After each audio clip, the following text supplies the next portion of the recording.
Controversial ZANU-PF official Killer Zivu has sparked heated debate after claiming that elections are no longer necessary in Zimbabwe, advocating for the transition of the country from a republic to a kingdom under President Mnangagwa.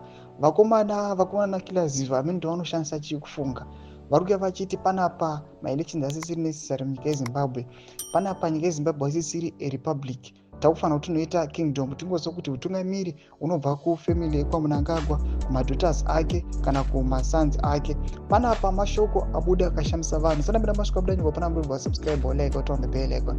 Tipina panapa pazimbe mbuda nyingwa nchinzi Zivu, known for his outspoken support of Mnangagwa, made his bold declaration on X, formerly Twitter, over the weekend. He wrote, "Get ready for the return of Mutapa. The day of his resurgence is now marked on the calendar. Let us reform our constitution, transitioning from a republic to a kingdom. No more elections. Instead, let Mutapa reign supreme forever. ED is the rightful heir to Mutapa's throne." His comments have ignited a fierce debate on social media, with many questioning whether such an idea is in the best interests of the country.